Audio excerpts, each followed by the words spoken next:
السلام علیکم ورحمۃ اللہ وبرکاتہ۔ الحمد للہ رب العالمین والعاقبۃ للمتقین والصلاة والسلام علی سید الانبیاء والمرسلین وعلی آلہ واصحابہ الطیبین الطاہرین، اما بعد فاعوذ باللہ من الشیطان الرجیم، بسم اللہ الرحمن الرحیم۔ الأخلاء يومئذ بعضهم لبعض عدو إلا المتقين، صدق الله العظيم۔ قال النبي صلى الله تبارك وتعالى عليه وآله وسلم: من أحب لله وأبغض لله وعطى لله ومنع لله فقد استكمل الإيمان، أو كما قال عليه الصلاة والسلام۔ صدق الله وصدق رسول اللہ صلی اللہ تعالی علیہ وآلہ وسلم۔ غوث اعظم بمنی بے سر و ساما مدد، قبلہ دین مدد، کعبہ ایمان مدد، انتظار کرم تست من عینی را، اے خدا جو خدا بینو خدا، مدد کن یا معین الدین چشتی۔ نہایت ادب اور احترام کے ساتھ اپنے اور ساتھ یا رسول اللہ، الصلاة والسلام علیک یا نبی اللہ، الصلاة والسلام علیک یا نبی اللہ، الصلاة والسلام علیک یا حبیب اللہ، الصلاة والسلام علیک یا حبیب اللہ، وعلی آلک واصحابک یا نور اللہ، وعلی آلک واصحابک یا نور اللہ، صلی اللہ تعالی علیہ وسلم۔ صلی اللہ تعالی علیہ وسلم۔ تیرے پائے کا کوئی ہم نے نہ پایا خواجہ، تیرے پائے کا کوئی ہم نے نہ پایا خواجہ، ہم زمیں والوں پہ اللہ کا سایہ خواجہ، مکر شیطان سے مریدوں کو بچا لیتے ہو، اس لیے پیر تمہیں اپنا بنایا خواجہ، جوش سبحان و اللہ۔ مستی میں بہت آئے تھے ایسے لمحے، میں بہک جاتا مگر تم نے بچایا خواجہ، سبحان اللہ۔ سید خستہ کو امید حضوری کب تھی، صدقے جاؤں تیرے کیا خوب بلایا خواجہ، مزرعے چشت و بخارا وہ عراق و اجمیر، کون سی کشت پہ برسا نہیں جھالا تیرا، سر بھلا کیا کوئی جانے کہ ہے کیسا تیرا، اولیاء ملتے ہیں آنکھیں وہ ہے تلوہ تیرا، وہاں کیا مرتبہ اے غوث ہے بالا تیرا، اونچے اونچوں کے سروں سے قدم اعلیٰ تیرا، سبحان اللہ۔ فخر آقا میں رضا اور بھی ایک نظم رفیع، چل لکھا لائیں ثنا خانوں میں چہرہ تیرا۔ آج کی یہ محفل قطب المشائخ بحر و بر حجت اللہ، نائب نبی فی الہند عطائے رسول سرکار خواجہ معین الدین چشتی حسن سجزی رحمت اللہ تبارک و تعالی علیہ کے عرس کے موقع پر انعقاد پذیر ہے۔ آیہ کریمہ کے ایک حصے کی تلاوت کی گئی ہے اور ایک حدیث مبارکہ کا کچھ حصہ پڑھا گیا۔ اللہ پاک اس کے سلسلے میں مجھے حق کہنے اور آپ سب کو حق سن کر اس پر عمل کرنے اور اسے عام کرنے کی توفیق عطا فرمائے۔ یہ جو اللہ کے ولی لوگ ہیں، اولیاء کرام ہیں،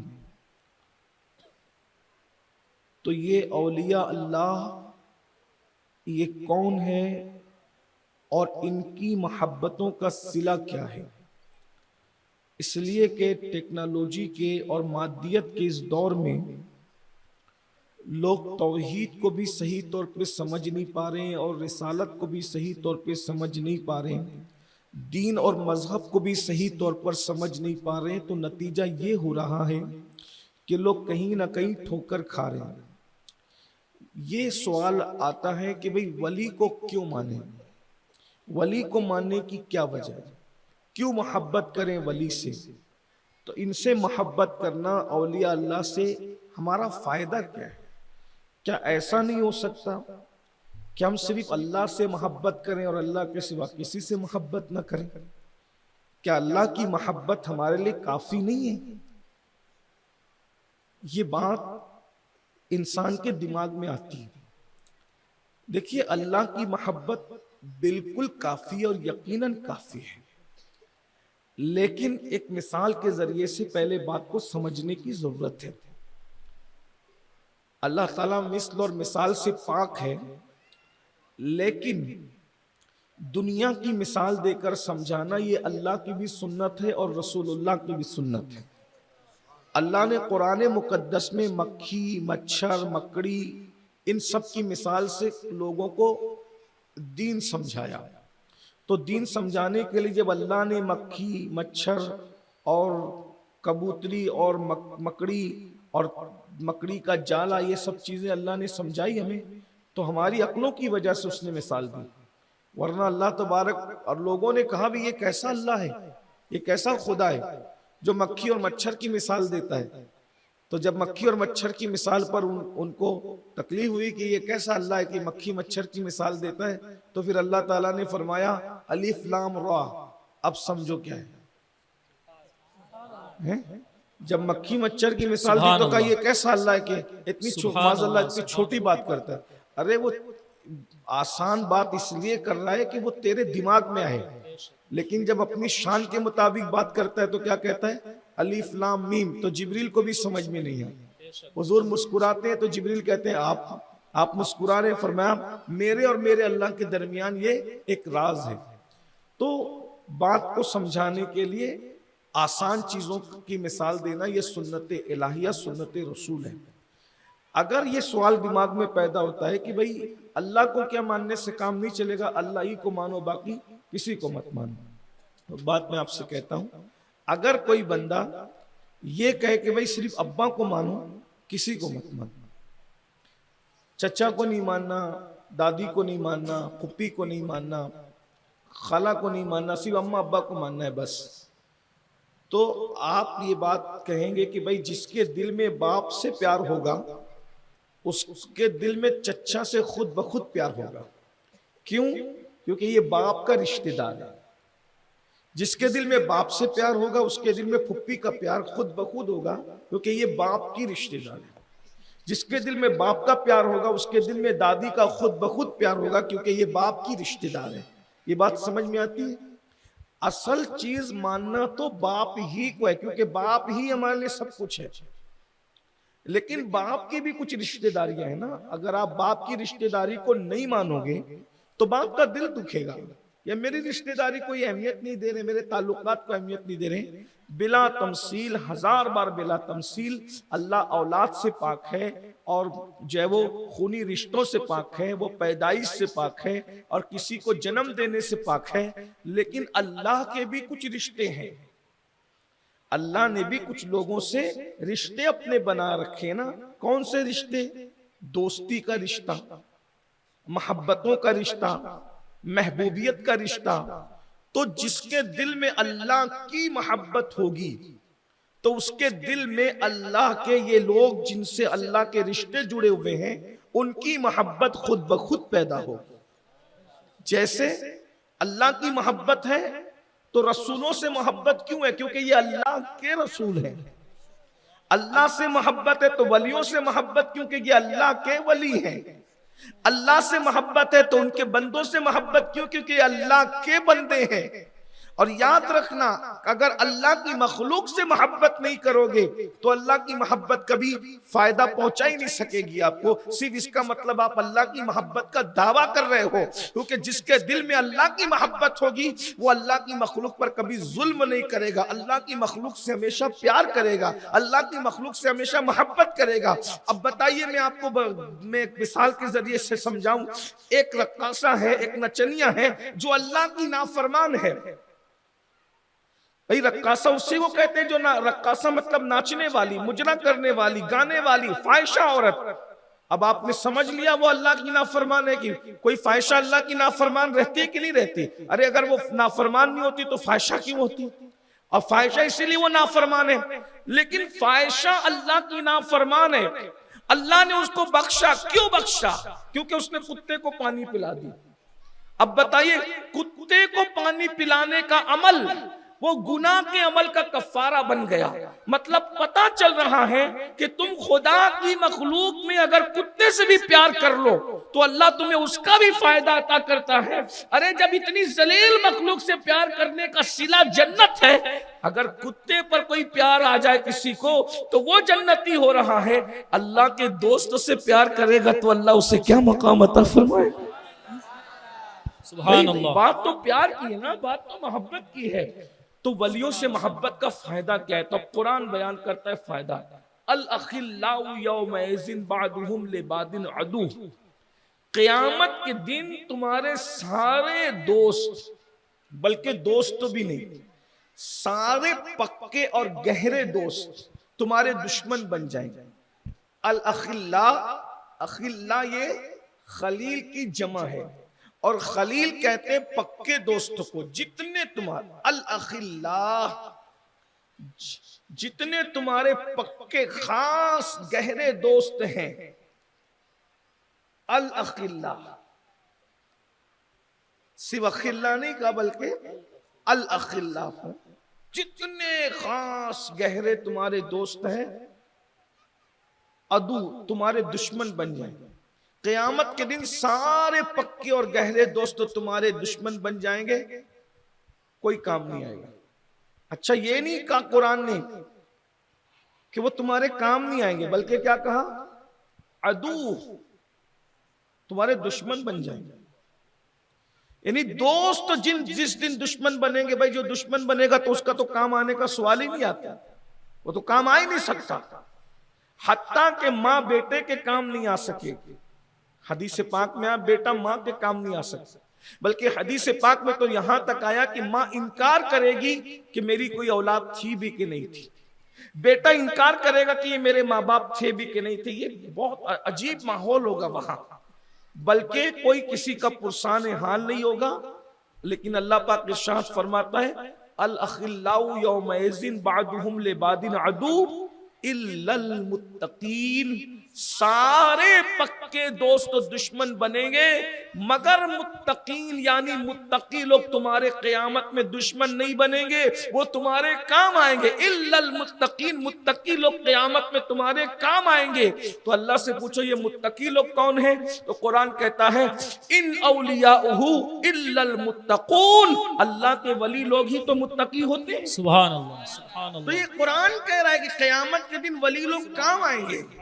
بلکہ ایک حدیث پاک میں یہاں تک آیا, حدیث پاک میں آتا ہے اللہ تبارک و تعالی لوگوں کو فرمائے گا تم سب جنت میں چلے جاؤ. جن جن کو کہے گا جنت میں جانے کا, کہے گا سب جنت میں, تم سب جنت میں جاؤ. سب جنت کی طرف بھاگیں گے, ولی لوگ نہیں بھاگیں, وہ کھڑے رہیں گے, وہ جنت میں نہیں جائیں گے. اللہ کے رسول کی حدیث, اولیاء جنت میں نہیں جائیں گے. اللہ فرمائے گا تم نے نہیں سنا جنت میں جانا؟ کہا رات رات بھر اسی لیے تھوڑی عبادت کی تھی کہ ہم اکیلے جنت میں جائیں گے. اگر اس کی اور تشریح کے ساتھ کہوں تو یوں سن لے, 40 سال تک کے فجر کی اذان اس لیے عشاء کے وضو سے فجر اس لیے تھوڑی پڑی تھی شیخ عبد القادر جیلانی میرے غوث نے کہ اکیلا جنت میں جاؤں. کتے کو پانی پلانے والا بھی جنت میں جا رہا ہے, اور جس نے 40 سال تک کے عشاء کے وضو سے فجر کی نماز پڑھی, روزانہ عشاء میں وضو کرتے, اسی وضو سے فجر پڑھتے, رات رات بھر عبادت کرتے, ایک ایک قدم پر کھڑے رہ کر کے پورا قرآن ختم کر. ایک قدم پہ قرآن پڑھنے کا کیا مطلب ہے؟ اس میں بھی لوگوں کو غلط فہمی ہے. لوگ سمجھتے ہیں کہ ایسے پیر اٹھا کر کے معاذ اللہ مرغے کی طرح, ایسے تھوڑی کوئی قرآن. ایک پیر پہ قرآن پڑھنے کا مطلب یہ ہے کہ جیسے کہتے ہیں نا ایک نشست میں قرآن, ایک بیٹھک میں قرآن سنانا, مطلب کہ ایک مرتبہ بیٹھا اور اس میں قرآن پڑھ دیا. تو ایسی ایک مرتبہ جو کھڑے ہوا, وہ کھڑے کھڑے اس نے پورا قرآن ایک ہی مرتبہ میں پورا قرآن. سبحان اللہ, سبحان اللہ. لوگ اس کا مذاق اڑاتے, بولے کہ ایک پیر پہ کھڑے ہو کر کوئی, بھائی ایک پیر پہ قرآن پڑھنے کا مطلب یہ نہیں ہے, بلکہ آپ بھی تو کچھ محاورے بھی ہوتے ہیں, توجہ آپ کی, کچھ محاورے بھی ہوتے. بولتے ہیں ارے یار میں تو سفر پہ جانے کے لیے ایک پیر پہ کھڑا ہوں. تو کیا آپ ایسے پیر اٹھا کے کھڑے ہوتے ہیں سفر پہ جانے کے لیے؟ تو ایک پیر پہ کھڑے ہونے کا مطلب کیا ہے؟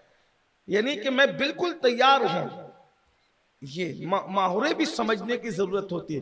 تو ایک پیر پہ قرآن پڑھنے کا مطلب یہ ہے کہ وہ لوگ ایک مرتبہ کھڑے ہوتے تھے اور اسی کھڑے میں پورا قرآن پڑھ لیتے. خود امام اعظم جو ہے وہ 2 رکعت میں پورا قرآن کبھی ختم کیا.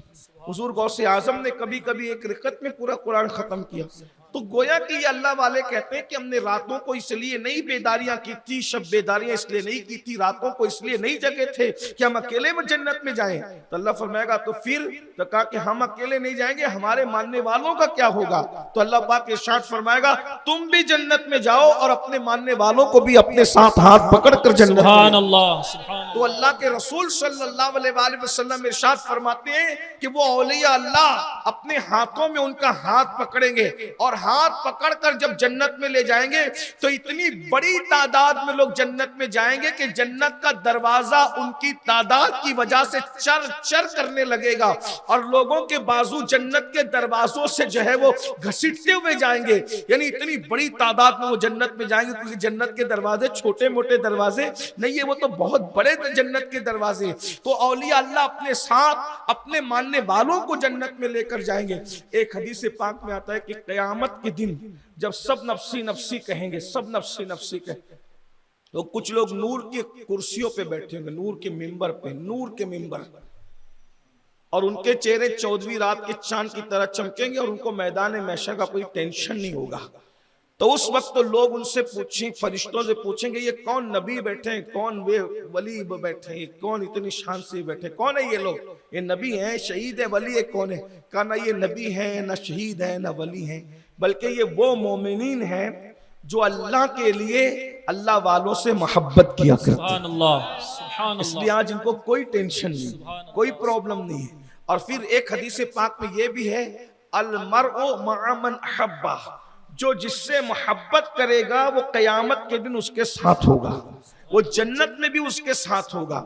اب بولیے ولیوں سے محبت کا صلہ کیا مل رہا ہے کہ جو دنیا میں شرابیوں سے محبت کرتا تھا وہ شرابیوں کے ساتھ اٹھے گا، جو جواریوں سے محبت کرتا تھا وہ جواریوں کے ساتھ اٹھے گا، جو گائیکاروں سے محبت کرتا تھا وہ گائیکاروں کے ساتھ اٹھے گا، جو حرام کاروں کے ساتھ محبت کرتا تھا وہ حرام کاروں کے ساتھ اٹھے گا، اور جو ولیوں سے محبت کرتا تھا وہ ولیوں کے ساتھ اٹھایا جائے گا قیامت کے دن. ارے ہم نے غریب نواز کا زمانہ تو نہیں پایا لیکن قیامت کے دن محبت غریب نواز کی وجہ سے ہم غریب نواز کے ساتھ ہوں گے، غوث پاک کی محبت کی وجہ سے غوث پاک کے ساتھ ہوں گے، اسی طریقے سے جے مخدوم اشرف کی محبت کی وجہ سے مخدوم اشرف کے ساتھ ہوں گے، امام اہل سنت سیدی اعلیٰ حضرت کی محبت کی وجہ سے ہم ان کے ساتھ ہوں گے، اللہ والوں کے ساتھ ہوں گے، صحابہ کی محبت کی وجہ سے ان کے ساتھ ہوں گے، اہل البیت کی محبت کی وجہ سے ان کے ساتھ ہوں گے. یہ محبت بڑی چیز ہے.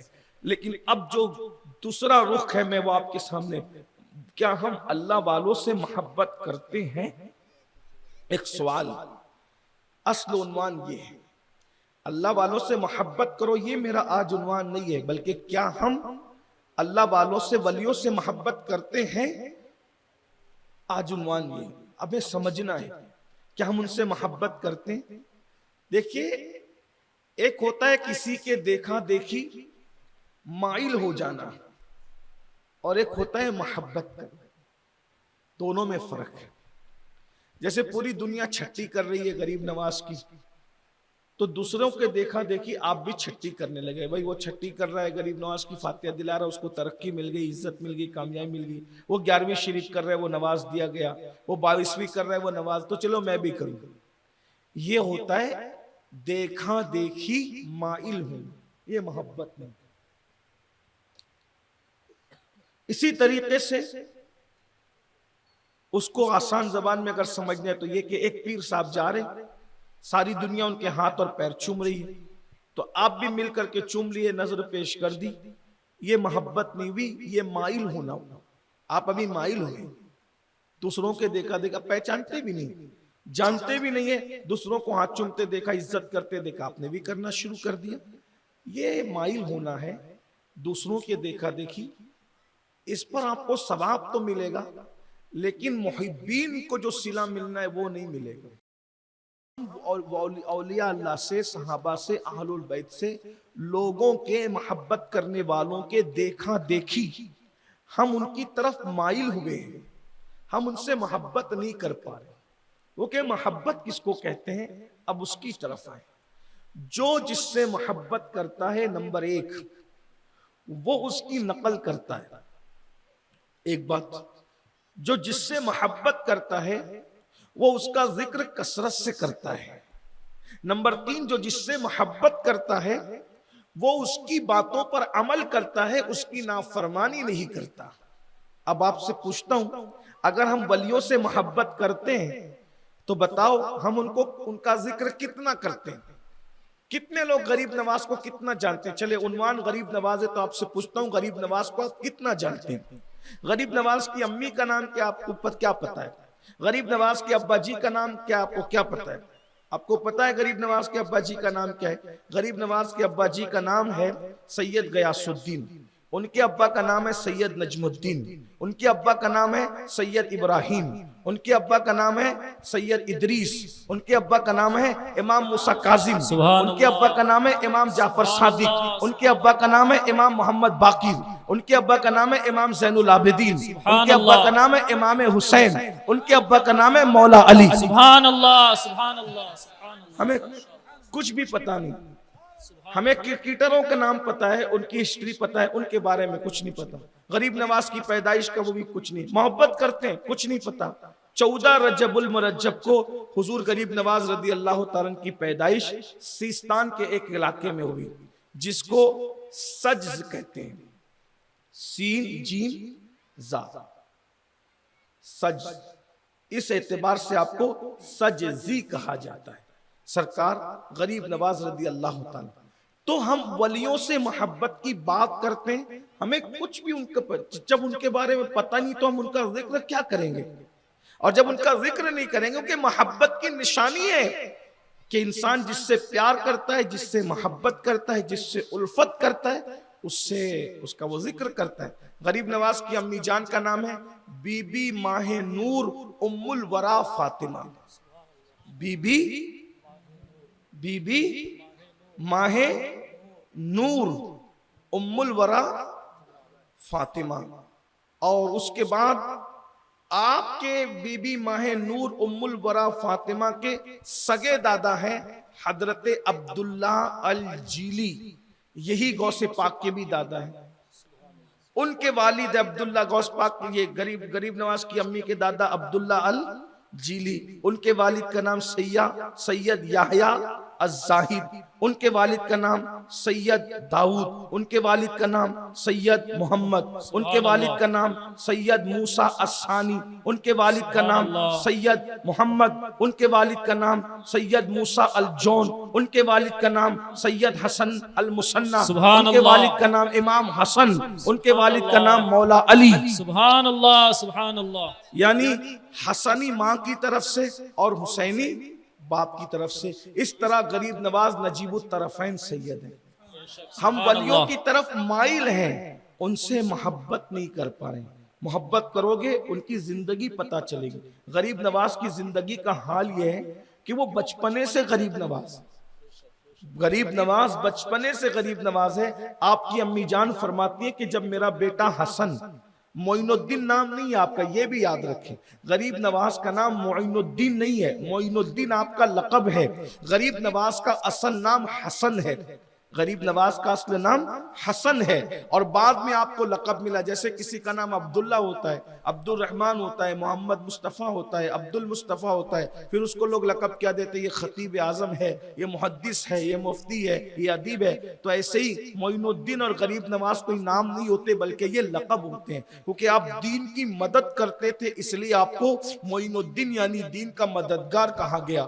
آپ غریبوں کی پرورش کرتے تھے، غریبوں سے محبت کرتے تھے، غریبوں سے پیار کرتے تھے، اس لیے آپ کو غریب نواز کہا گیا۔ غریب نواز کی امی جان کہتی ہے کہ یہ جب میرا بیٹا حسن، اب جن کو ہم معین الدین غریب نواز کہتے ہیں، وہ بچپنے میں میرا دودھ پیتے تھے، اور ایسی غریب اور فاقہ کش عورتیں آ جایا کرتی تھی جن کے بچے گود میں رویا کرتے تھے، تو یہ دودھ پیتے پیتے چھوڑ دیتے تھے اور اس بچے کی طرف اشارہ کرتے تھے۔ میں سمجھ جاتی تھی کہ یہ خود نہیں پینا چاہتے ہیں، اپنے حصے کا دودھ یہ اس بچے بچے کو پلانا چاہتے ہیں اللہ۔ تو میں اس غریب فاقہ کش عورت کو بچے کو اپنے ہاتھ میں لے لیا کرتی تھی اور ہاتھ میں لے کر کے اس غریب کے بچے کو میں معین الدین کے حصے کا دودھ پلا دیا کرتی۔ سبحان اللہ، سبحان اللہ۔ لوگ کہتے ہیں سپوت کے پاؤں پالنے میں نظر آتے ہیں، یہ اللہ والوں کی شان ہے، کیسے وہ غریب پرور لوگ ہیں۔ یہ اندازہ فرمائے بچپنے میں کسی کو یہ شعور ملتا ہے، یہ پیدائشی ولی ہے، یہ ماں کے پیٹ سے ولی بن کر کے پیدا ہوئے ہیں، یہ ان لوگوں کی شان ہے۔ ہمیں ان کی زندگی نہیں پتا، اگر ہمیں ان کی زندگی پتا چل جائے ہم کیوں کسی بھوکے پہ ظلم کریں گے۔ سرکار غریب نواز فرماتے ہیں ایمان لانے کے بعد سب سے بڑی نیکی اگر مجھے نظر آتی ہے تو وہ بھوکوں کو کھانا کھلانا،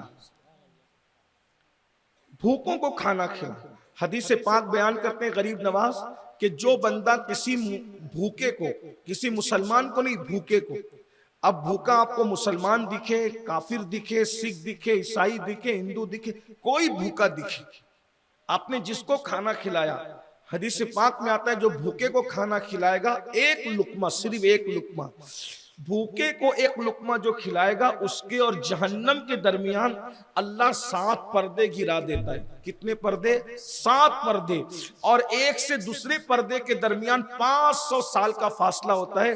یعنی آپ نے کسی بھوکے کو کھانا کھلایا تو 3500 سال دور آپ کو جہنم سے کر دیا جاتا ہے۔ یہ ایک لقمہ کھلانے کا اجر ہے، جو پیٹ بھر کھلائے اللہ تعالیٰ اس کو ماں کے پیٹ سے ایسے پاک کر دیتا ہے جیسے وہ ابھی اپنی ماں کے پیٹ سے پیدا ہوا۔ یوں گناہوں سے وہ پاک ہو جاتا ہے، وہ کیوں گناہوں سے پاک ہو جاتا ہے جیسے ابھی وہ اپنی ماں کے پیٹ سے پیدا ہوا۔ یہ اللہ اس کو اجر عطا سب بخش دیتا ہے، سارے گناہ بخش دیتا ہے۔ ایک بھوکے کو کھانا، جو ایک بھوکے کو کھانا کھلائے یہ صلہ ہے، جو کئی بھوکوں کو کھلائے گا اللہ اس کو کتنا اجر عطا فرمائے گا۔ سبحان اللہ۔ ایک بھوکے کو کھانا کھلانے والا ایسے پاک ہوتا ہے جیسے ماں کے پیٹ سے پیدا ہونے والا بچہ گناہ سے، ماں کے پیٹ سے جو پیدا ہوتا ہے اس کے نامہ اعمال میں کوئی گناہ ہوتا ہے؟ نہیں ہوتا۔ ایسے بھوکے کو کھانا کھلانے والا اس کے نامہ اعمال میں بھی کوئی گناہ ہے۔ اسی لیے صوفیہ کے یہاں بھوکے کو کھانا کھلانے کی بڑی اہمیت، بھوکے کو کھلاؤ، وہ کسی مذہب کا، اس کو بھوکے کو کھلاؤ۔ ایک بار ایک کافر ابراہیم علیہ السلام کے پاس آیا، آپ کھانا کھا رہے تھے اور آپ کی ابراہیم علیہ السلام نے اپنی زندگی میں کبھی اکیلے کھانا نہیں کھایا۔ ابراہیم علیہ السلام کی شان یہ ہے زندگی میں کبھی یہ چھپ چھپ کر اور چھپا کے کھانا مسلمانوں نے ابھی شروع کیا ہے، دروازے بند کر کے کھانا، دروازے، مسلمان ایسے نہیں تھے پہلے۔ مسلمان تو ایسے تھے کہ اگر کوئی اچھا کھانا بناتے تھے تو حضور علیہ السلام کی حدیث ہے جب کھانا اچھا بناؤ تو ایک پیالی پانی کھانے میں بڑھا کر ڈالو تاکہ تم اپنے پڑوسی کو بھیج سکو۔ ابھی مسلمانوں کو مزید مسلمان بننے کی ضرورت، لوگ تو ماں سے بھی چھپ کے کھاتے ہیں۔ یہ راتوں کو جو کالی تھیلیاں جاتی ہیں نا گھروں میں مٹھائیوں کی، یہ ماں باپ سے چھپا کے لے جاتے ہیں لڑکے لوگ، ہنسنے کی بات نہیں، ماں باپ سے چھپا کے لے جاتے۔ کبھی تو وہ دور تھا کہ ماں باپ ہمارے لیے مٹھائیاں چھپا کے رکھتے تھے کہ میرا بیٹا اسکول سے آئے گا تو ہم کھلائیں گے، اور اب وہ دن آ گئے کہ دین نہیں پتا ہے نا، دین نہیں پتا، اس لیے دن وہ آ گئے کہ اس کے مشہور مٹھائیاں جاتی ہیں لیکن وہ رات میں 12 کے بعد جاتی تاکہ ماں سو چکی ہو، باپ سو چکا ہو۔ سوچئے تو صحیح، ماں باپ کو صلہ کیا دے رہے ہیں لوگ، یہ حال ہے۔ لوگ اپنی دولت بھی ماں باپ سے چھپاتے ہیں، لوگ اپنی پراپرٹی بھی ماں باپ سے چھپاتے ہیں، یہ حالات۔ بہرحال جب ایک عام مسلمان کا اتنا خیال کرنے کا اسلام حکم دیتا ہے تو پھر ماں باپ کا درجہ کیا ہے، اس کی تو کوئی مثال ہی نہیں ہے۔ بلکہ میں عنوان سے ہٹنا نہیں چاہتا، غریب نوازی پر میں بیان کرنا چاہتا ہوں۔ کل بھی پوری گفتگو قرآن شریف پہ ہو گئی تو عنوان غریب نواز تھا، لیکن بہرحال انہی کے متعلق قرآن شریف پہ بات ہو گئی۔ مگر میں یہ چاہتا ہوں کہ آج آپ کو غریب نواز کی زندگی بھی پتہ چلے تو آپ کو احساس ہو کہ ہم اولیاء اللہ سے واقعی دور ہیں، محبت کا دعویٰ کرنے کے بعد بھی ہم ان کی محبتوں سے دور ہیں۔ لیکن ماں باپ کی بات آئی تو اتنا ضرور کہہ دوں، آپ حاجی بن جائیں، نمازی بن جائیں، ہر سال عمرہ کریں، ہر سال حج کریں، رات رات بھر قرآن کی تلاوت کریں، تہجد پڑھیں، اشراق پڑھیں، چاشت پڑھیں، کتنی لمبی داڑھی کر لیں، کتنی خوبصورت ٹوپی پہن لیں، مسجدیں بنا لیں، مدرسے بنا لیں، دواخانے بنا لیں، اسکول بنا لیں، بھوکوں کو کھانا کھلا دیں، شہید ہو جائیں، آپ کچھ بھی کر لیں، مر جائیں اللہ کی راہ میں، شہید ہو جائیں، پھر بھی اللہ کے رسول علیہ السلام فرماتے ہیں اگر تیرے ماں باپ تجھ سے راضی ہے تو اللہ تجھ سے راضی ہے، اور اگر ماں باپ تجھ سے ناراض ہے تو اللہ تجھ سے ناراض ہے، تو کچھ بھی کر لے، سمجھ۔ حتیٰ کہ یہاں تک فرمایا کہ تو شہید بھی ہو جائے اور ماں باپ یا دونوں میں سے کوئی ایک بھی ناراض ہو تو شہید ہو کر بھی تو جنت میں داخل نہیں ہو سکتا جب تک تیرے ماں باپ کو تو راضی نہ کر۔ شہادت کے بعد بھی جنت نہیں ہے ماں باپ کے نافرمانوں کے لیے، یہ دین ہے، یہ دین ہے، یہ احادیث ہے، رسول اللہ کی حدیث ہے۔ البتہ شہید کے لیے اتنی وضاحت ضرور کر دو تاکہ بات ادھوری نہ رہ جائے، شہید مرے گا اور ماں باپ ناراض ہے تب مرے گا تو جنت میں نہیں جائے گا، لیکن چونکہ شہید ہو گیا ہے اس لیے جہنم سے بھی روک لیا جائے گا کیونکہ شہید ہوا ہے، لیکن جنت بھی نہیں ملے گی۔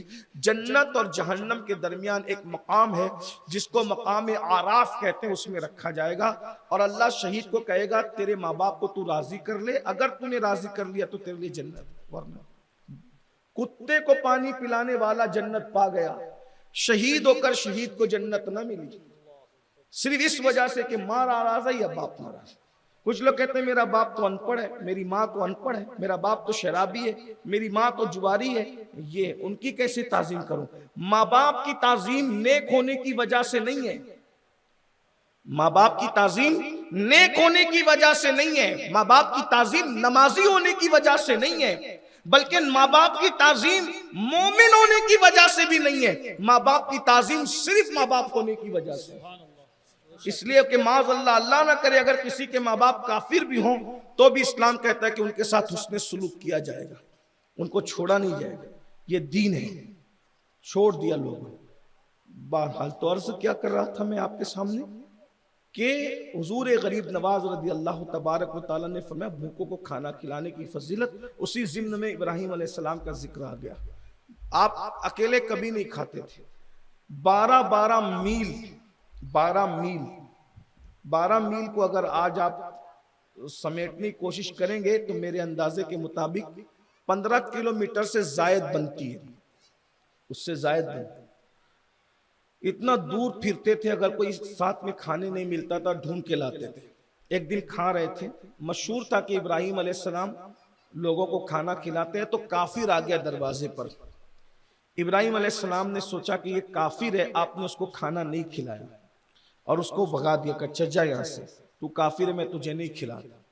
اللہ تعالیٰ نے فوراً جبریل علیہ السلام کو بھیجا اور فرمایا ابراہیم سے پوچھو میرے بندے تو اس کو کھانا کیوں نہیں کھلاتا، کیوں بھگا دیا؟ تو ابراہیم علیہ السلام نے کہا اللہ وہ کافر تھا اس لیے میں نے اس کو بھگا دیا۔ تو اللہ نے فرمایا اس کی عمر کتنی ہوگی؟ تو کہا کہ وہ تو 40 سے زیادہ ہی لگتا تھا۔ فرمایا 40 سال سے میں اس کو کھلا رہا ہوں، وہ کافر ہے نا، کافر کو میں کھلا سکتا ہوں تو نہیں کھلا سکتا؟ سبحان اللہ سبحان اللہ سبحان اللہ۔ ابراہیم علیہ السلام اٹھے اور اس کو منانے گئے، اس کافر کو منانے گئے، چل بھئی کھا لے۔ تو کہا کہ آپ مجھے منانے کیوں آتے ہیں؟ تو کہا میرے اللہ نے کہا۔ تو کہا اگر آپ کا اللہ مجھ سے اتنی محبت کرتا ہے تو میں پھر کیوں اس سے دشمنی کروں؟ سبحان اللہ، پھر مجھے بھی کلمہ پڑھا کر کے اسلام میں داخل سبحان اللہ سبحان اللہ۔ غور فرمائیے، یہ دین ہے بھائی۔ آج ہم لوگ دین سے بہت دور ہیں۔ پھر یہ کہتا ہوں ولیوں کی طرف مائل تو ہو گئے، ولیوں کی زندگی ہمارے سامنے نہیں، ولیوں کی زندگی ہمارے سامنے نہیں ہے، ولیوں کی سیرت ہمارے سامنے نہیں ہے۔ آئیے آپ کو بتاؤں حضور غریب نواز رضی اللہ تعالیٰ کی زندگی کیا زندگی تھی، بچپنا ہے۔ سرکار غریب نواز کا بچپنا ہے، بچپنے میں آپ اپنے ابا سیدنا سید غیاث الدین رضی اللہ تبارک و تعالیٰ کے ساتھ عید کی نماز پڑھنے کے لیے عیدگاہ جا رہے ہیں۔ دیکھا ایک چھوٹا سا بچہ رو رہا ہے، ابا کی انگلی چھوڑ دی، بچے کے پاس گئے، اور جب واپس آئے تو غریب نواز کے اوپر کا کرتا ان کے بدن پر نہیں تھا۔ بنے گا کہ تیرا کرتا کیا ہوا؟ وہ عرض کی کہ بابا جان وہ غریب کا بچہ کپڑوں کی وجہ سے رو رہا تھا، میں نے اس کو اپنے کپڑے پہنا دیے، کیونکہ میرے نانا مصطفیٰ جان رحمت نے بھی ایک یتیم کو عید کے دن کپڑے پہنائے تھے، تو میں نے بھی یہ سنت سمجھ کر کے اس کو اپنے کپڑے پہنا دیے اور پھر واپس تشریف لے گئے۔ آپ غور کیجئے، یہ وہ لوگ ہیں۔ سرکار غریب نواز رضی اللہ تعالیٰ فرماتے ہیں اللہ کے نزدیک مومن کو ذلیل کرنے سے بڑا کوئی گناہ نہیں ہے۔ اللہ کے نزدیک سب سے بڑا گناہ کسی مسلمان کو، مومن کو ذلیل کرنا، اس کا دل دکھانا، اس کے دل کو تکلیف پہنچانا ہے۔ غریب نواز فرماتے ہیں تم میں کا کوئی اس وقت تک اللہ کا قرب حاصل نہیں کر سکتا جب تک لوگوں کا دل خوش نہ کرے، اس لیے کہ اللہ تک پہنچنے کا راستہ لوگوں کے دل سے ہو کر گزرتا ہے۔ لوگوں کے دلوں کو خوش کرو، اسی راستے سے تم اللہ تک پہنچ سکتے ہو، اس کے علاوہ اللہ تک نہیں پہنچ سکتے۔ اور دل خوش کرنے کے لیے کیا کیا کیا انہوں نے، اب سنیے۔ ایک مرتبہ ایک کسان حضور غریب نواز کے پاس آیا، کسان غریب نواز کے پاس آیا اور کہنے لگا کہ حضور میں نے سنا ہے کہ جو ہمارا بادشاہ ہے ہندوستان کا، جسے دنیا شمس الدین التمش کہتی ہے، وہ آپ کے مرید کا مرید ہے۔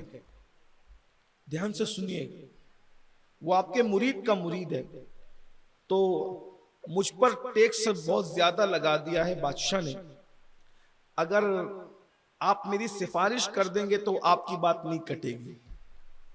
غریب نواز رضی اللہ تعالیٰ نے فرمایا ٹھیک ہے، تم تیار ہو کر آؤ، میں تمہارے ساتھ دلی چلوں گا اور میں خود بات کروں گا۔ یعنی کوئی لیٹر نہیں دیا، کوئی خط نہیں دیا۔ یہ بات آج مسلمانوں کے دل و دماغ میں بیٹھنی چاہیے۔ ہمارے پاس کوئی آتا ہے مصیبت لے کے، ہم سر پہ ہاتھ پھیر کے کہتے ہیں کہ اللہ تیری مصیبت دور کر دے، حالانکہ وہ مصیبت ہم دور کرنے کی طاقت رکھتے ہیں۔ دیکھیے جس چیز کی آپ کے اندر طاقت ہے، صرف دعا سے کام مت لیجئے، یہ ٹالنا ہوا۔ کیا غریب نواز کی دعا سے کام نہیں بن سکتا تھا؟ لیکن جو بندہ دعا کر سکتا ہے وہ دعا کرے، جو دوا کر سکتا ہے اس کو دوا کرنا چاہیے، جو سفارش کر سکتا ہے اس کو سفارش کرنا چاہیے، جو حصہ لے سکتا ہے اس کو حصہ لینا چاہیے۔ ہمارے پاس کوئی آیا، میری بچی کی شادی انتظام نہیں ہے، ہم دعا کرتے ہیں جا اللہ انتظام کر دے۔ ارے میرے بھائی، دعا کے ساتھ حضور کی سنت ہے، کچھ دے سکتا ہے تو دے۔ آج بہت شور ہے، پورے ہندوستان میں شور ہے کہ مسلمانوں کی بیٹیاں بھاگ رہی ہیں۔ میں نے کہا کیوں بھاگ رہی ہیں؟ کوئی ہے ان کی مدد کرنے والا؟ بھاگنے والوں کی میں سفارش نہیں کر رہا ہوں، ان کا سپورٹ نہیں کر رہا ہوں، لیکن ہے کوئی ان کی مدد کرنے والا؟ ان کو شوق ہے بھاگنے کا۔ وہ 30 35 سال کی ہو جاتی ہے کسی کو کہ کانوں پہ جوں نہیں رینگتا ہے کہ ان کو رشتے آئے۔ ہر آدمی تو اپنی بیٹی کے رشتے کے چکر میں پھنسا ہے نا، وہ پڑوس کی بیٹی کے رشتے کا کب سوچتا ہے؟ ہر آدمی کو تو اپنے بیٹا بیٹی کا مستقبل کو دیکھنا ہے نا، وہ پڑوسی کے مستقبل کو کب دیکھتا ہے؟ رشتہ داروں کے مستقبل کو کب دیکھتا ہے؟ ہم تو سوچتے ہیں کہ ہم صرف اپنے ہی لیے پیدا ہوئے ہیں، کسی اور سے ہمارا تعلق کیا ہے؟ بلکہ لوگ کہتے ہیں یار اپنے میں رہو، کسی کے چکر میں نہ پڑو۔ یہ دقیانوسیت ہے، کسی کے چکر میں نہ پڑو۔ اسلام یہ کہتا ہے جو اپنے لیے پسند کرو وہی اپنے مومن بھائی کے لیے پسند کرو۔ جب میں چاہتا ہوں کہ میری بیٹی کے لیے اچھا رشتہ آنا چاہیے، اس کے لیے میں رات و دن محنت کر رہا ہوں، تو پڑوس کی بیٹی کے لیے بھی مجھے اسی طرح رات و دن محنت کرنا چاہیے جیسے میں اپنی بیٹی کے لیے محنت کر رہا ہوں۔ میں اپنے بھائی کی بیٹی کے لیے بھی ایسے ہی فکر مند رہوں جیسے میں اپنی بیٹی کے لیے فکر مند ہوں۔ میں اپنے دوستوں کی بیٹیوں کے لیے بھی ایسے ہی فکر مند رہوں جیسے میں اپنی بیٹی کے لیے فکر مند ہوں، کیونکہ میرے نبی نے فرمایا مومن کی شان یہ ہے کہ وہ اپنے لیے جو پسند کرتا ہے وہی وہ اپنے مومن بھائی کے لیے پسند کرتا ہے۔ جب میری خواہش یہ ہے کہ میرے بیٹا بیٹی کی شادی اچھے سے ہو، اللہ نے مجھے نوازا ہے تو میں کوشش کروں کہ میرے پڑوسی کے گھر بھی شادی اچھے سے ہو، میرے بھائی کے گھر بھی شادی اچھے سے ہو، میرے دوسرے دوستوں کے گھر بھی شادی اچھے سے ہو۔ یہ چیز ختم ہو رہی ہے۔ اسی لیے جب ہم کوئی کسی کی مدد نہیں کرتے تو آخری میں کہاں تک جا کہ کوئی بھاگ رہا ہے، کوئی مرتد ہو رہا ہے، کوئی کفر کی طرف جا رہا ہے، کوئی شرک کی طرف جا رہا ہے، لوگ کسی کا پرسان حال نہیں۔ یہ حالات پیدا ہو گئے۔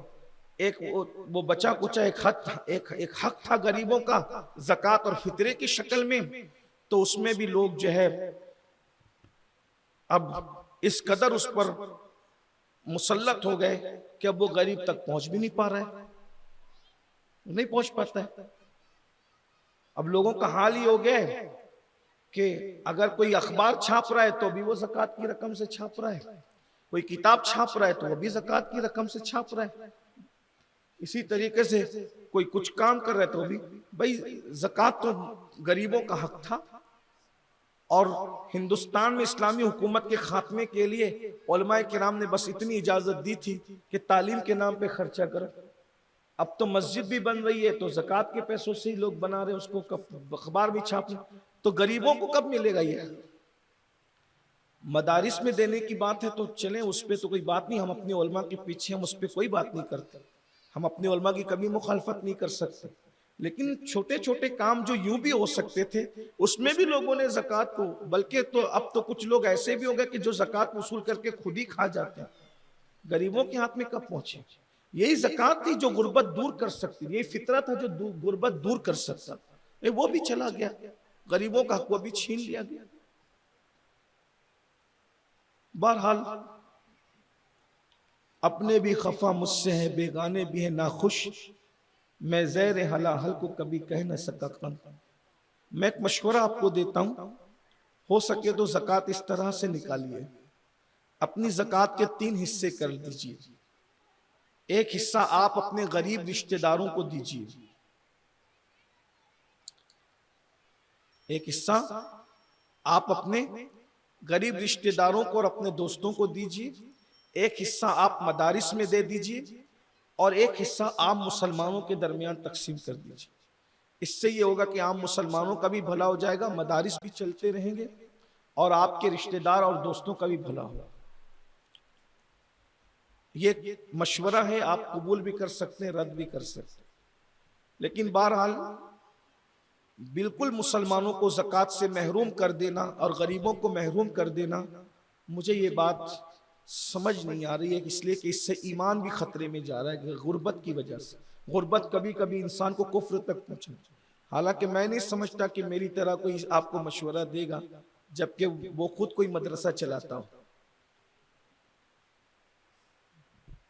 میری طرح جو وہ تو یہ کہیں گے سب ہمیں کو دے دو، لیکن یاد رکھیے ہمیں یہ حکم دیا گیا کہ جو سچی بات لگے اس کو پہنچا دو۔ ایک مشورہ ہے، میں کوئی فرض واجب نہیں کہہ رہا ہوں، لیکن اتنا ضرور ہے مدارس بھی چلتے رہے، عام مومنین کو بھی ملتا رہے، اور یہ میں اپنے مالیگاؤں لیول کی بات کر رہا ہوں، باقی پورے ہندوستان لیول کی بات نہیں کر رہا ہوں۔ اور بلکہ میں تو آپ سے یہ کہتا ہوں کہ آپ اپنی جب زکوٰۃ دیا کریں تو آپ جن علماء کے قریب ہو ان کے مشورے سے دیں، جن مشائخ کے قریب ہوں جو صحیح رہنمائی کر سکتے ان کے مشورے سے دیا، بلکہ یہ طریقہ بھی رہا ہے۔ پہلے تو محبوب الہی سرکار کا ایک مرید تھا، اس نے سوچا پیر و مرشد کے ہاتھ سے زکوٰۃ ادا ہو جائے تو قبول ہوگی، تو پوری زکوٰۃ لے کے محبوب الہی سرکار کے پاس آیا، محبوب الہی نے اس کو ہاتھ میں بھی نہیں لیا، فرمایا بیٹا خانقاہ کے باہر جو پہلا بندہ نظر آئے اس کو یہ زکوٰۃ دے دو۔ تو محبوب الہی کے بڑے نیک متقی پرہیزگار مرید تھے، وہ ملے تو ان کو دے دیا، خوشی خوشی آیا کہ میری زکوٰۃ بڑے صحیح آدمی تک پہنچی، نیک متقی پرہیزگار تک پہنچی۔ دوسرے کے منہ میں بھی پانی آ گیا، اس کی زکوٰۃ اتنی زبردست جگہ پہنچی تو میری بھی پہنچے، تو پھر اس نے بھی لے آیا، سرکار میری بھی ادا فرما دیں، تو آپ نے فرمایا جاؤ پہلے جو خانقاہ کے باہر دکھے اس کو دے دینا۔ اب باہر دیکھا تو ایک شرابی ڈولتے ڈولتے آ رہا تھا، لیکن پیر کا حکم تھا دینا پڑا، لیکن منہ اتر گیا، اس کی تو اتنی اچھی جگہ گئی اور میری اتنی خراب جگہ، اب اس سے شراب پیے گا نشہ کرے گا۔ مرشد کے پاس آ کہتا حضرت یہ کیا ہو گیا؟ مسکرا کہتے بیٹا نہ تیرا قصور ہے نہ میرا قصور ہے، جس نے جیسا کمایا ویسی جگہ پہنچ گیا، جس نے جیسی کمایا ویسی جگہ پہنچ، یہ حالات ہوتے ہیں۔ تو بہرحال گفتگو میں سمیٹ رہا تھا، اور یہ کہ سرکار غریب نواز رضی اللہ تعالیٰ، آپ نے فرمایا کہ کسان سے کہا، ایک معمولی کسان، ایک بات میں آپ کو کہوں، آج تو اللہ کسی کو عزت دے دیتا ہے، کوئی اچھا مقرر ہو جائے، کوئی اچھا نعت خواں ہو جائے، کوئی اچھا کارپوریٹر ہو جائے، عزت والا ہو جائے، وہ لوگوں سے ملتا بھی نہیں ملتا، اس کو مصافحہ بھی نہیں کرنا ہے، لوگوں کا خیال کرنا تو دور کی بات۔ یہ بات یاد رکھیے، انسان کو ہمیشہ یہ سمجھنا چاہیے کہ میں انسان ہوں۔ جس دن آپ نے اپنے آپ کو انسان سمجھنا چھوڑ دیا، اس دن آپ کے زوال کے دن شروع ہو جائیں گے۔ اللہ کے رسول صلی اللہ علیہ وآلہ وسلم نے آنکھیں بند ہونے سے پہلے تک ہر امیر غریب سے ملاقات کی ہے۔ حضور علیہ السلام پیر کے دن ربیع الاول کے مہینے میں جس دن دنیا سے رخصت ہوئے ہیں، اس دن اللہ کے رسول علیہ الصلوۃ والتسلیم نے اس دن تک لوگوں سے حضور رابطے میں رہے ہیں، کبھی یا تو ڈائریکٹ مل کے، اور کبھی تو ایسا کہ مسجد بھری ہے، پردہ ہٹاتے ہیں اور سب کو دیدار عطا کرتے ہیں۔ ہمارا حال یہ کہ تھوڑی سی عزت مل جاتی ہے تو انسان کی قدر کرنے ہی چھوڑ دے۔ اتنے بڑے غریب نواز، اتنا اعلیٰ نسب، میں نے آپ کے سامنے نسب نامہ پڑھا، حالانکہ تاریخ کی الگ الگ کتابوں میں نسب نامے میں اختلاف ہے، لیکن میں نے جو قریبی نسب نامہ ملا آپ کے سامنے پڑھ کے سنایا۔ حسنی حسینی سید ہے، اتنے بڑے عالم ہیں کہ اس دور میں شیخ الاسلام کہلاتے ہیں۔ 3 سال تک مسجد نبوی شریف میں بیٹھ کر حدیث کا درس دیا۔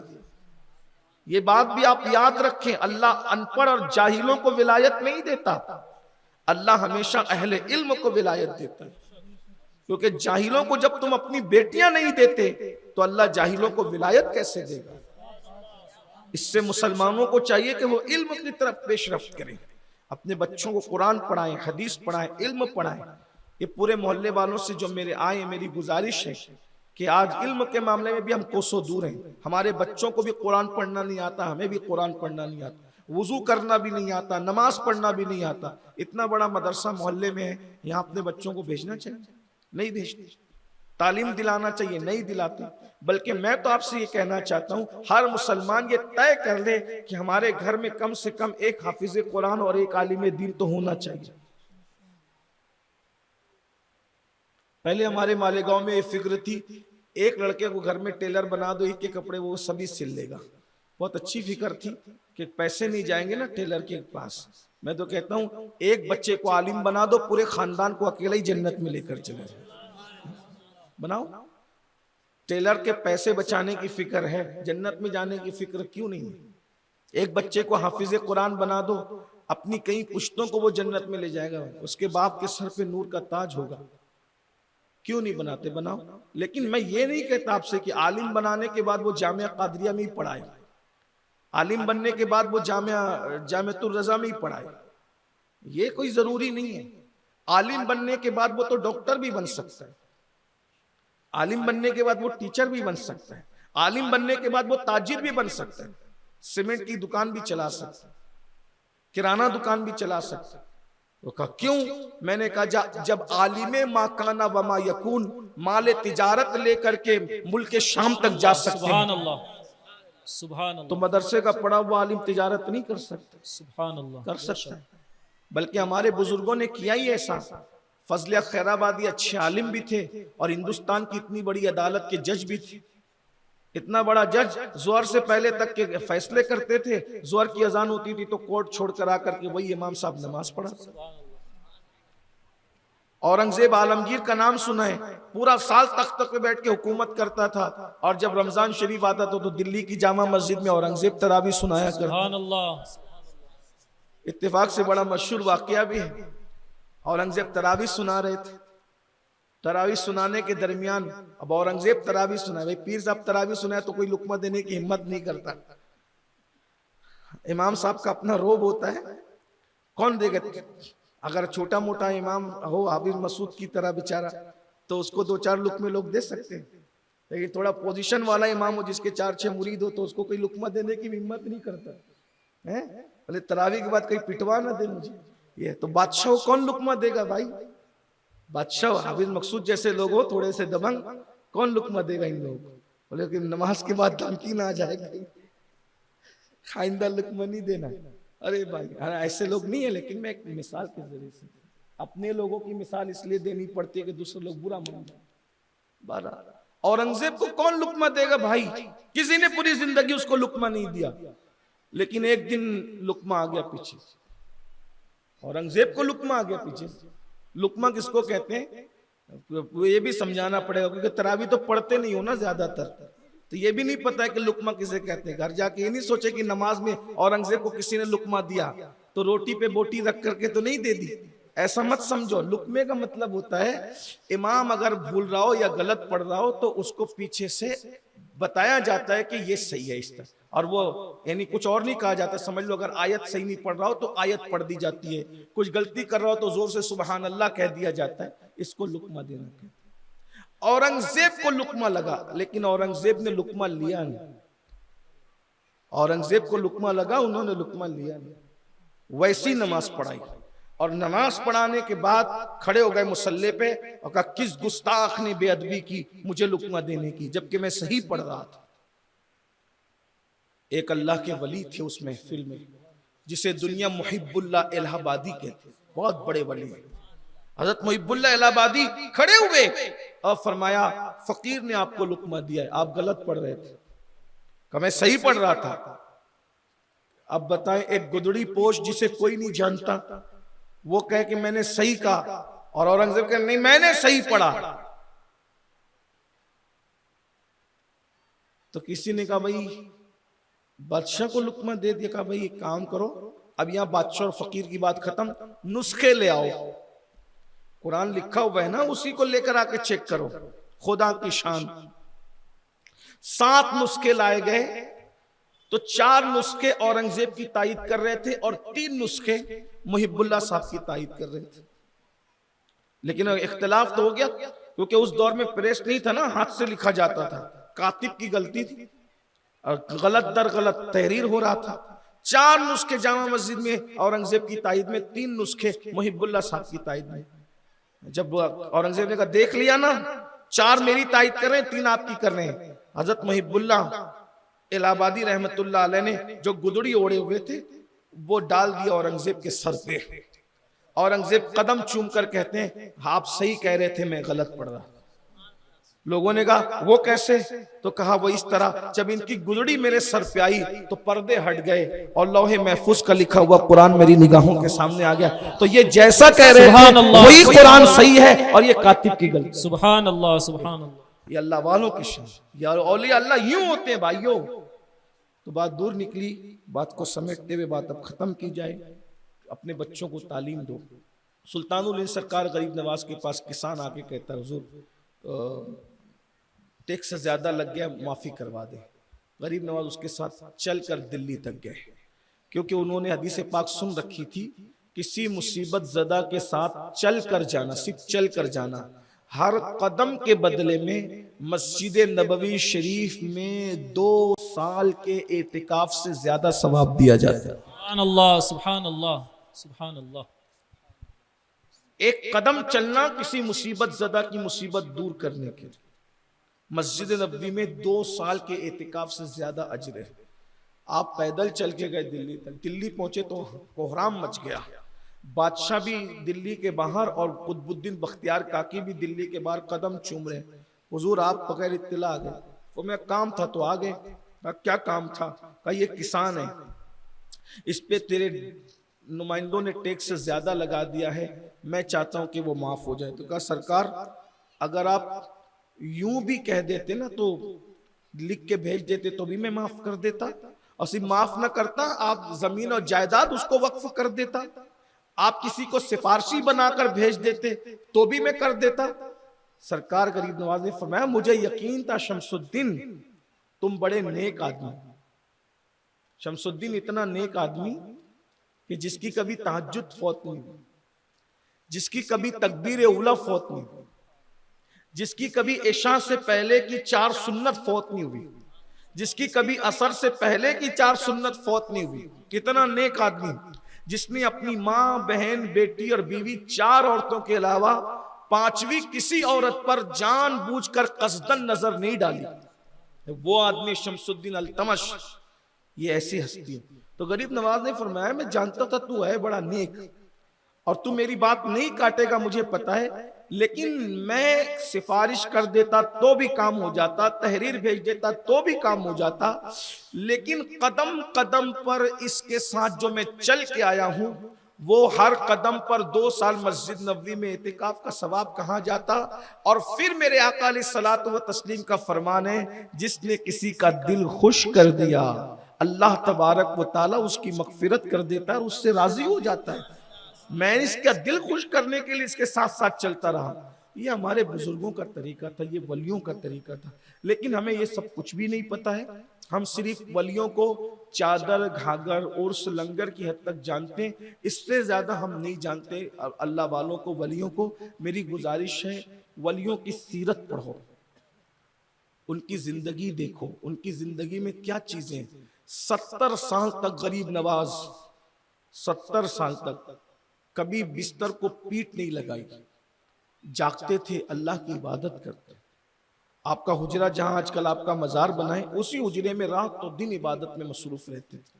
بلکہ جب آپ دنیا سے جانے لگے تو آپ نے رجب کا چاند دکھنے سے ہی اپنا حجرہ بند کر لیا تھا، کسی سے نہیں ملا۔ پھر ایک رجب کے بعد آپ کسی سے ملاقات نہیں کی، رات دن اللہ کے ذکر کی آواز آتی تھی، ذکر ذکر ذکر۔ جب ذکر کی آواز آنا بند ہو گئی حجرے سے تو لوگوں نے حجرے کا دروازے پہ دستک دی، دروازہ نہیں کھلا تو دروازہ جو وہ توڑ دیا گیا۔ جب توڑا تو سرکار غریب نواز جو وہ وصال ہو چکا تھا، اور آپ کی پیشانی پر نور کے قلم سے لکھا تھا ھذا حبیب اللہ مات فی حب اللہ، یہ اللہ کا محبوب ہے اور اللہ کی محبت میں دنیا سے چلا گیا۔ صوفیہ کہتے ہیں کہ جس دن سرکار غریب نواز رضی اللہ تعالیٰ دنیا سے گئے ہیں، خواب میں بڑے بڑے ولیوں نے دیکھا کہ حضور اکرم صلی اللہ علیہ وآلہ وسلم اجمیر شریف کی گلیوں میں چل رہے ہیں۔ تو عرض کی یا رسول اللہ آپ اجمیر کی گلیوں میں چل رہے ہیں؟ فرمایا ہاں میرے بیٹے معین الدین کو میں لینے آیا ہوں۔ جن کے رتبے اتنے بلند ہوتے ہیں ان کی یہ شانیں ہوتی ہے۔ سرکار غریب نواز اس بزرگ کا نام ہے کہ ہر دن روزہ رکھا اور 3 دن کے بعد 3 لقمے کھاتے تھے، اور کبھی 7 دن کے بعد 3 لقمے کھاتے تھے۔ یہ ان کی شان تھی، یہ ان کا حال تھا۔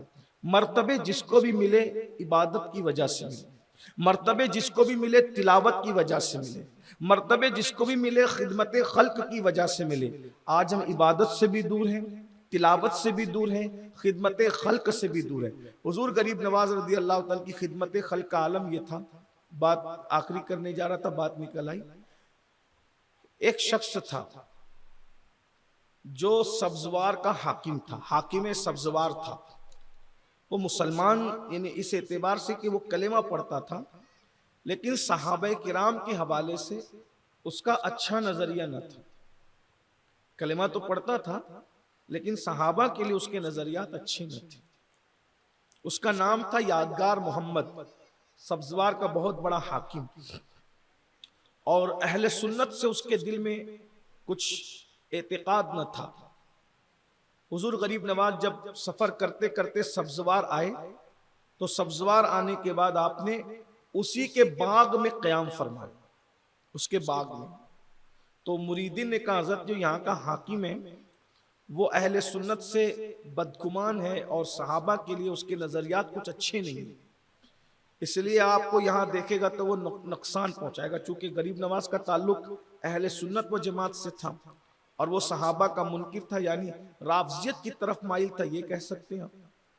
آج کل لوگوں کو بھی اصحاب سے کچھ بدگمانی ہے، صحابہ سے بدگمان، وہ پتہ نہیں کس کس کی باتیں سن کر صحابہ سے بدگمان ہیں اور کیسی کیسی باتیں کرتے ہیں۔ میں صرف لوگوں کو اتنا کہنا چاہتا ہوں کہ صحابہ کرام وہ ہیں جن کے گھوڑوں کی ٹاپوں کی دھول کی قسم اللہ نے قرآن میں یاد فرمائی، وَالْعَادِيَاتِ دَبْحًا فَالْمُورِيَاتِ قَدْحًا۔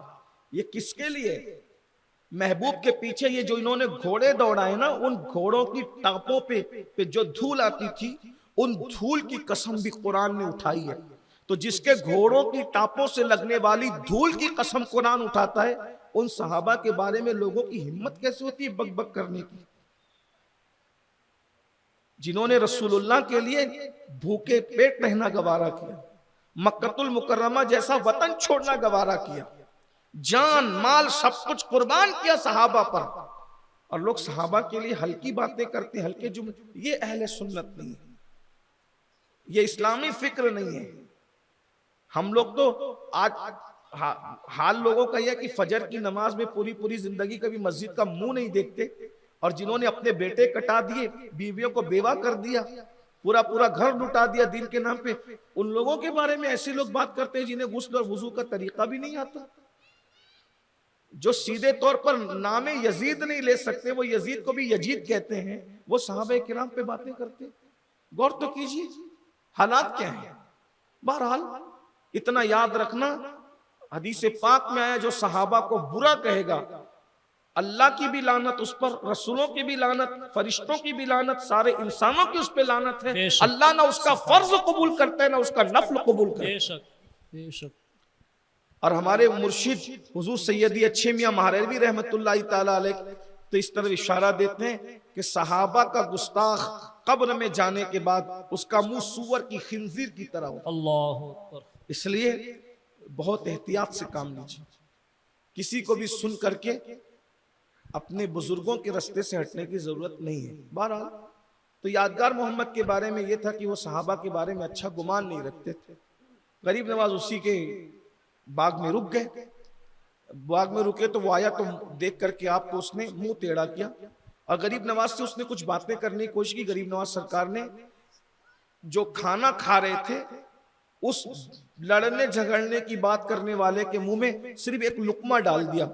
ایک لقمہ کیا اس کے منہ میں گیا غریب نواز کے ہاتھوں سے, وہ بے ہوش ہو گیا اور جب ہوش میں آیا تو اس کے دل کی دنیا بدل چکی تھی. غریب نواز کا معتقد ہو گیا. غریب نواز نے اس کو مرید بھی کیا. اس نے پوری حکومت سلطنت سب چھوڑ دی, غریب نواز کے ساتھ ہو گیا. بعد میں پھر اللہ نے اس بندے کو مقام ولایت عطا کیا, بہت بڑا مرتبہ عطا کیا, اور یہاں تک کہ پھر اللہ تعالیٰ نے اس کو غریب نواز کا خلیفہ ہونے کا شرف عطا فرمایا. اور وہ ہم سب کے لیے قابل احترام ہے, اللہ کے ولی, اللہ کے برگزیدہ بندے, اور ابھی بھی وہ غریب نواز کے قدموں میں آرام فرما رہے ہیں. تو یہ سرکار غریب نواز کی زندگی کے کچھ گوشے تھی جو میں نے پیش کی.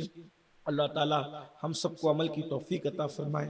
ولیوں سے ہمارا رشتہ اللہ تعالی مضبوط فرمائے. ولیوں کی محبتیں اللہ تعالی ہمیں نصیب فرمائے. ولیوں کے نقش قدم پہ چلنے کی توفیق دے.